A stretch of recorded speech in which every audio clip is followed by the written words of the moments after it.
Hello students, welcome to Swami Vivekananda Institute. My name is Shaheen and in this particular lecture video, we are going to discuss another part of human resource management. तो इससे previously आप लोगों ने देखा होगा कि कितने सारे topics हम लोग cover कर चुके हैं. Around this is part number 11. तो हम लोगों ने 10 लेक्चर्स ऑलरेडी डिस्कस कर लिए हैं. तो इन सारे लेक्चर्स को बहुत अच्छे से गो थ्रू करो ताकि आप एग्जाम के पॉइंट ऑफ व्यू से कहीं गलती ना करो. प्लस मैंने ये कोशिश भी की है कि अगर कोई इंपॉर्टेंट टाइप का टॉपिक रहा हो तो उसमें एमसीक्यू भी ऐड करने की कोशिश की है. Now in this lecture video हम लोग डिस्कस करने वाले हैं पर्सनैलिटी. पहले डिस्कस करेंगे, फिर आगे आगे के टॉपिक्स उसके साथ साथ डिस्कस करेंगे. अब पर्सनैलिटी होती क्या है कि एक पर्सन की इनर कैरेक्टरिस्टिक्स, ठीक है, वो इनर कैरेक्टरिस्टिक्स को हम लोगों ने पर्सनैलिटी के बेसिस पे बांटा हुआ है.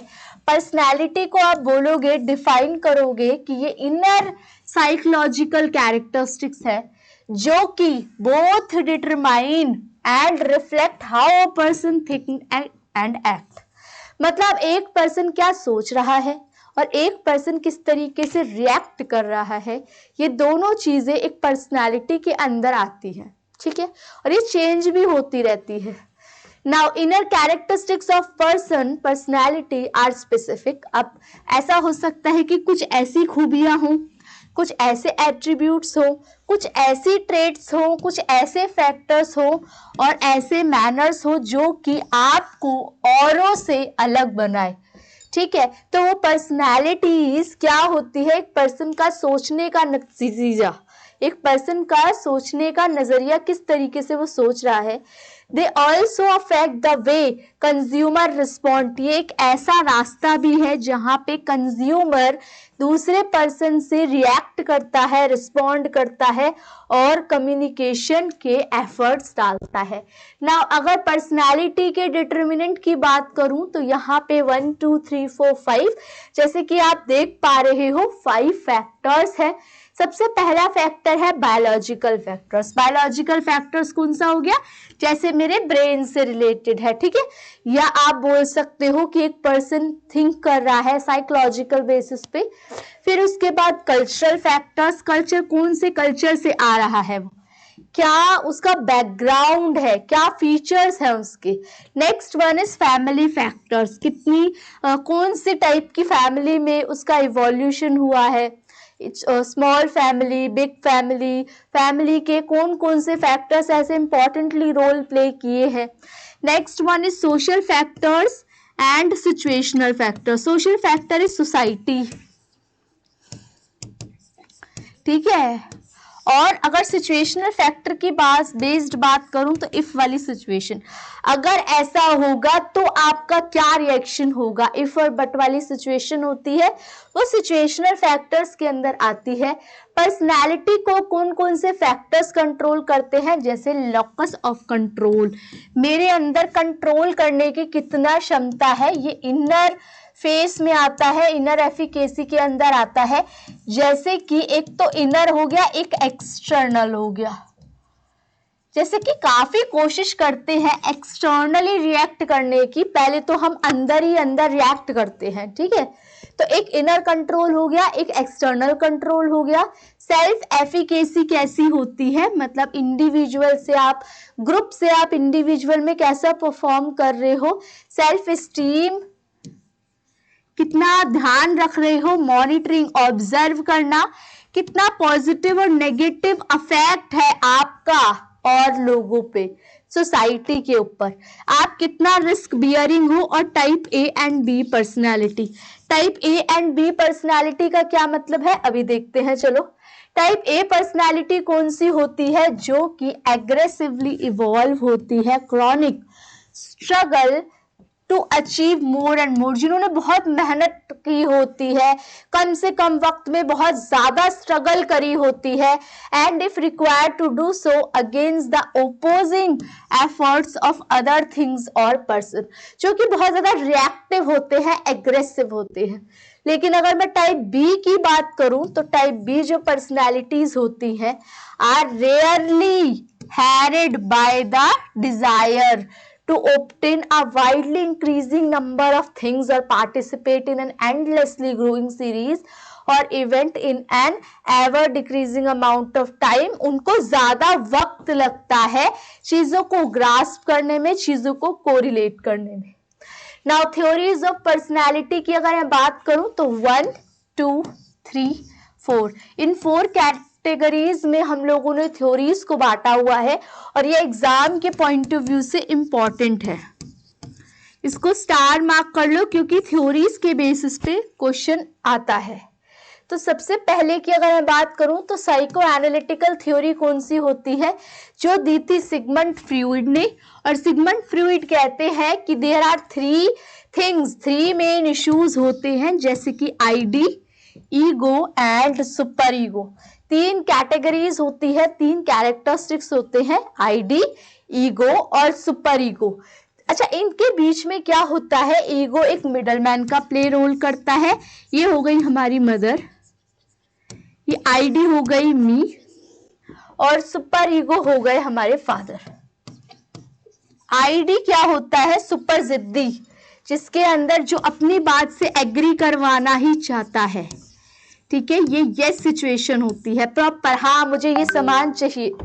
और जो फादर है वो पर्टिकुलरली डायरेक्ट नो का रिलेशन करते हैं और इन दोनों के बीच में जो सेटल करता है एक रिलेशन वो होता है ईगो, जो कि मदर एक तरीके से रोल प्ले करती है। Psycho analyst say that all human personality, वो साइको एनालिटिकल थ्योरी कहती है कि जो भी ह्यूमन की पर्सनैलिटी है ये इन्हीं 3 फंक्शन से मिलके बनी होती है। Next one is Carl Jung's extrovert introvert theory, ठीक है। इन्होंने एक्सट्रोवर्ट इंट्रोवर्ट थ्योरी दी थी, जिसके अंदर 2 थ्योरी थी। एक्सट्रोवर्ट कौन होते हैं, जो अपनी बात बहुत ही बारीकी से सबके सामने रखते हैं, बिल्कुल हेजिटेट नहीं करते, जैसी जो बात होती है वैसे ही रखते हैं। और जो इंट्रोवर्ट होते हैं वो इतने शाई होते हैं, इतने मतलब अपना एक्सप्रेसिव नहीं होते, अगर मैं इंट्रोवर्ट की बात करूं तो। The way to type personality is in terms of behavior और psychological factors। जंग ने इंट्रोवर्ट और एक्सट्रोवर्ट के बारे में बात किया। अब तो बीच का एक पॉइंट निकला है, लेकिन पहले में ऐसा नहीं था, एम्बिवर्ट बोलते हैं जिसको। ट्रेट थ्योरी दी थी गॉर्डन एल्पोर्ट, पर्सनालिटी ट्रेट दी थी।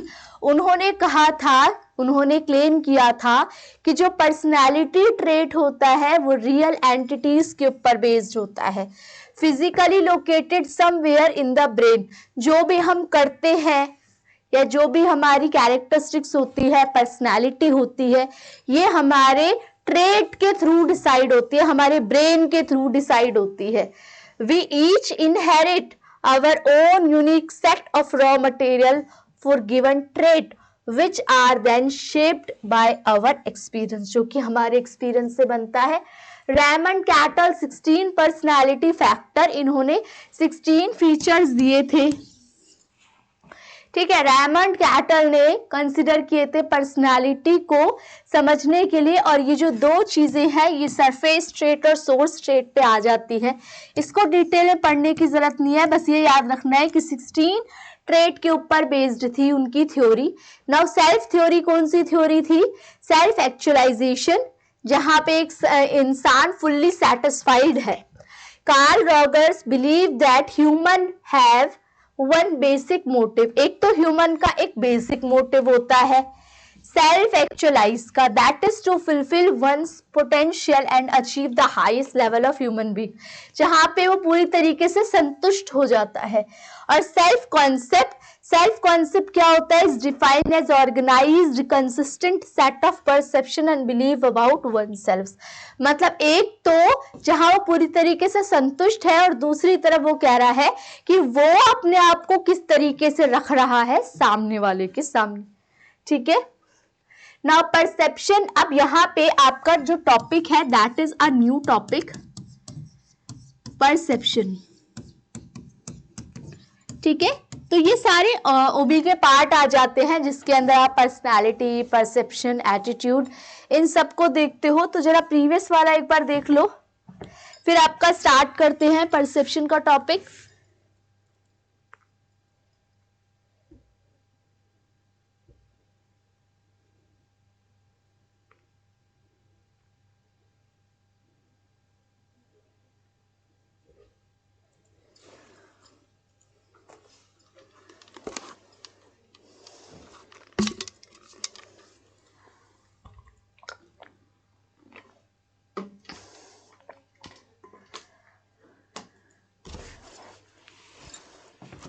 नाउ पर्सनैलिटी के बाद हमने बात करी परसेप्शन की।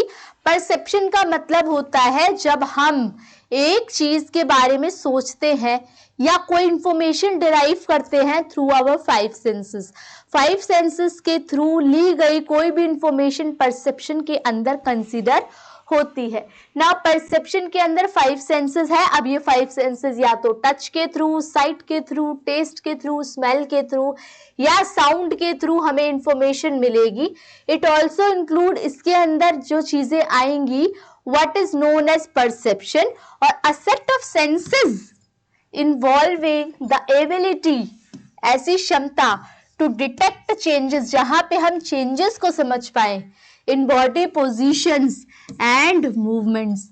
Now personal characteristics, जो पर्सनल खूबियां होती है that affect perception, इसमें इन एटीट्यूड आ जाता है। आपकी पर्सनैलिटी जब भी हम पढ़ते हुए आए हैं पर्सनैलिटी आता है। Motive, interest, past experience and expectation, कुछ ऐसे फैक्टर्स हैं जो कि इस टारगेट को अफेक्ट करते हैं, जैसे कि novelty, motion, sound, size, background, proximity, similarity etcetera. अगर मैं स्टेजेस ऑफ परसेप्शन की बात करूं तो 3 कैटेगरी है इसकी, सिलेक्शन, ऑर्गेनाइजेशन और इंटरप्रिटेशन। पहले आप क्या करोगे, डिफरेंट ऑब्जेक्ट्स की स्टडी करोगे, आइडेंटिफाई करोगे, उसके बाद आइडेंटिफाई अल्टरनेटिव्स को करने के बाद उनमें से कुछ सेलेक्ट करोगे। सेलेक्ट करने के बाद आप क्लासिफिकेशन करोगे, मतलब उनकी ऑर्गेनाइजिंग करोगे, और ऑर्गेनाइज करने के बाद अपना रिजल्ट कम्युनिकेट करोगे, इंटरप्रेट करोगे अपनी बातों को। परसेप्शन में ये चीजें आती है। नाउ एरर्स इन परसेप्शन, ये एरर्स बहुत इंपॉर्टेंट है परसेप्शंस में।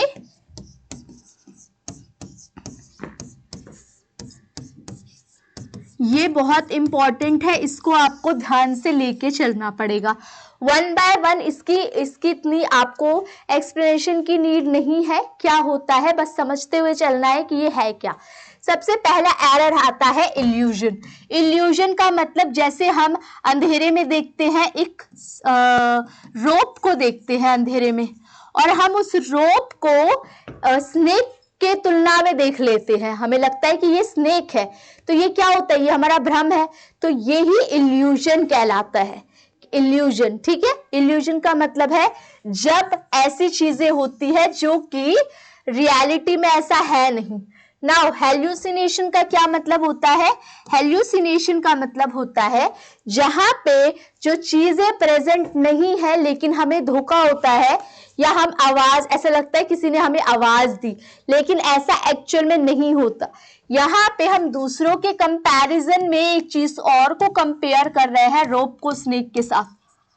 यहाँ पे साउंड सुन रहे हैं जो कि एक्चुअल में कोई साउंड है ही नहीं, तो ये होता है hallucination. Next one is hello effect. Hello effect क्या होता है, हेलो इफेक्ट का मतलब होता है जब किसी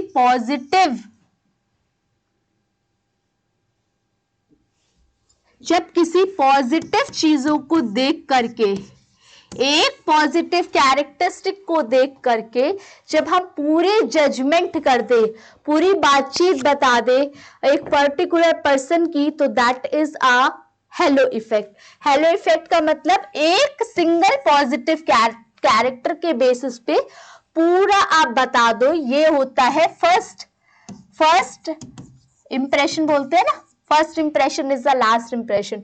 तो फर्स्ट जो होता है वो क्या है, पॉजिटिव के बेसिस पे पूरा पॉजिटिव। और हॉर्न इफेक्ट का मतलब होता है जब एक सिंगल नेगेटिव कैरेक्टर के बेसिस पे जब हम पूरे पर्सन की नेगेटिव इमेज बना देते हैं तो ये हॉर्न इफेक्ट होता है, ठीक है। फिर होता है स्टीरियोटाइपिंग। स्टीरियोटाइपिंग का मतलब जब एक गलत इमेज पड़ी हुई है, जैसे कि मान लो एक बहुत हेल्दी पर्सन को देख के हमारे दिमाग में एक स्टीरियोटाइप बना हुआ है कि ये तो लेजी ही होगा, ठीक है। तो ये क्या है, एक स्टीरियोटाइप है। या मुस्लिम को देख के आप बोलो कोई कि ये नॉन वेज जरूर प्रिफर करता होगा, ठीक है, तो that is a typical type of stereotype. Now similarity क्या होती है? सिमिलैरिटी क्या होती है? जब आप सिमिलर कैरेक्टर के बेसिस पे, सिमिलर जो मेरे जैसा है वो पॉजिटिव है और जो मेरे जैसा सिमिलर नहीं है वो नेगेटिव है, तो इसके बेसिस पे जब आप परसेप्शन में कंक्लूड करते हो तो वो आता है आपका क्या, सिमिलैरिटी। नाउ कॉन्ट्रास्ट क्या होता है, ये आप लोगों को कमेंट में मेंशन करना है, ओके। ये आप लोगों का होमवर्क है, क्योंकि मैंने अराउंड कितने बता दिए, 1 2 3 4 5 6 पॉइंट्स मैंने बता दिए। 1 पॉइंट आपका होमवर्क है जो कि आप लोगों को कमेंट सेक्शन में मेंशन करना है, ठीक है। अब हमने कितने टॉपिक्स पढ़ लिए, 2 topic done. Now the third one topic.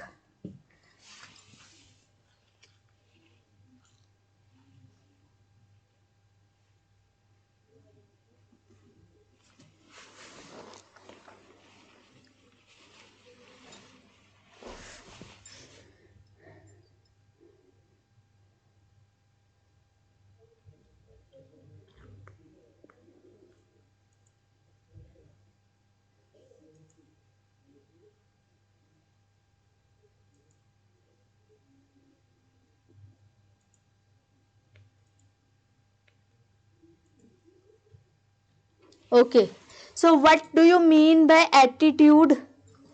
Attitude का क्या मतलब होता है? Attitude is a manner, disposition, feeling and position about a person. जब एक क्या होता है, एक सर्टेन टाइप का बिहेवियर हम नोटिस करते रहते हैं, माइंडसेट नोटिस करते रहते हैं और फिर बोलते हैं कि इसका एटीट्यूड इस टाइप का है, ठीक है, बिहेवियर इस टाइप का है। तो एटीट्यूड क्या हो गया, मैनर, डिस्पोजिशन, फीलिंग, पोजीशन एक पर्सन के बारे में, और थिंग, टेंडेंसी और orientation specially in the mind, जो एक माइंड में होती है। अब एटीट्यूड को यहाँ पे कैसे बताया गया है, जो एटीट्यूड है वो एक मेंटल और न्यूरल स्टेट होती है, एक मेंटल और एक न्यूट्रल स्टेट होती है, जहां पे रेडीनेस ऑर्गेनाइज्ड थ्रू एक्सपीरियंस, जो कि एक्सपीरियंस से बिहेवियर चलता हुआ आता है, exerting a directive or dynamic influence upon the individual's response to all subject। एक सेट ऑफ पैटर्न होता है, जैसे कि एक एंग्री जो आपका एटीट्यूड होता है, उस टाइप के पर्सन होते हैं, तो उनका सेट ऑफ पैटर्न ही ये होता है कि वो हर चीज पे इस तरीके से रिएक्ट करे। और जिनका पोलाइट टाइप का बिहेवियर या एटीट्यूड होता है, तो आप ये नोटिस करते हो कि वो एक ही टाइप का पैटर्न फॉलो करते रहते हैं। तो क्या बोल रहे हैं कि ये जो एटीट्यूड है, एल्पॉर्ट बोल रहे हैं कि ये जो एटीट्यूड है ये एक्सपीरियंस से बनता है, जो कि रिस्पॉन्स जो ऑब्जेक्ट्स पे होता है या सिचुएशन पे होता है, जो कि एक जैसा ही रहता है through out. Now characteristics of attitude क्या क्या होते हैं? एटीट्यूड कॉम्प्लेक्स है, क्योंकि कभी कभी आप समझ नहीं पाते चीजों को, आप वी कॉल पर्सनैलिटी। हम कॉम्प्लेक्स क्यों मानते हैं?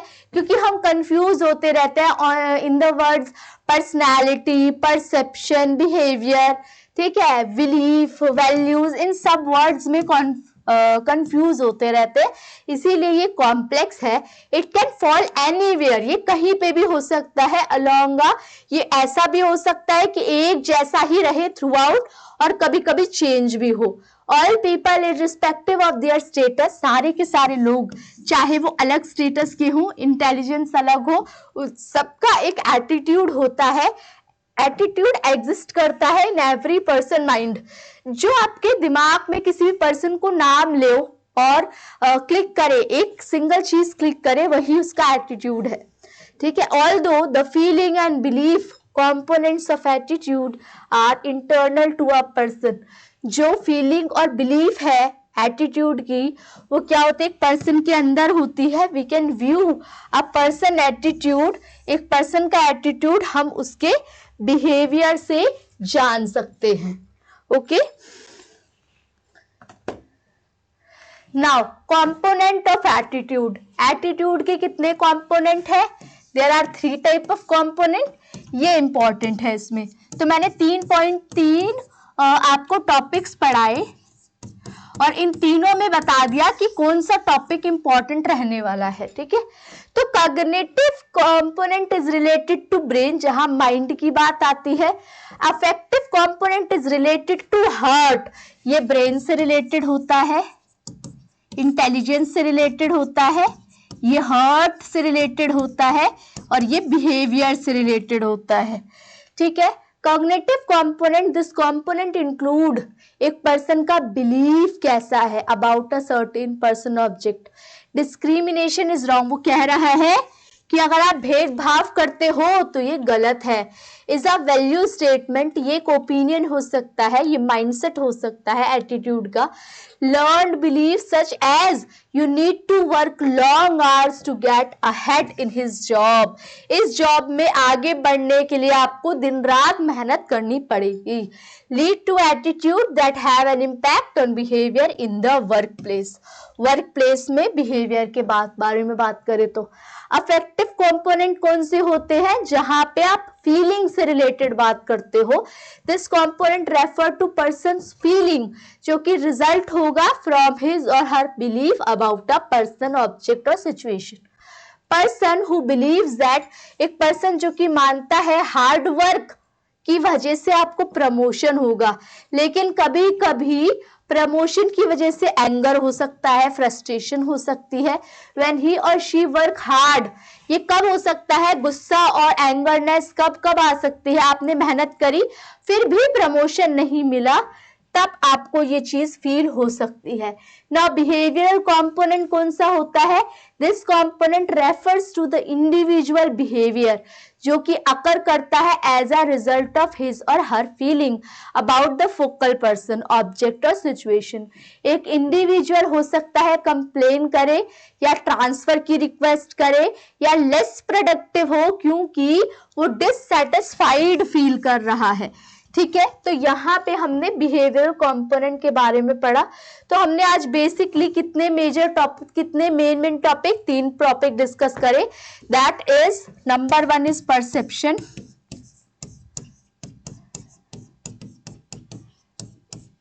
Number 1 is personality, number 2 is perception और नंबर 3 इज एटीट्यूड। ऐसे ही एक क्लास में 2 to 3 टॉपिक्स कवर करेंगे और जो उसका मेन पॉइंट होगा, मेन इंपॉर्टेंट एलिमेंट होगा एग्जाम के पॉइंट ऑफ व्यू से, उसको भी डिस्कस करेंगे।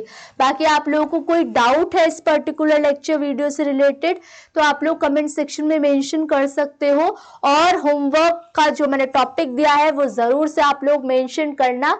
और अगर आपको या तो कोई और लेक्चर की रिक्वायरमेंट है तो भी आप लोग बता सकते हो, उसका रिवर्ट आपको जल्दी से जल्दी मिल जाएगा। बाकी आप लोगों से नेक्स्ट लेक्चर वीडियो में मिलते हैं। Thank you for watching.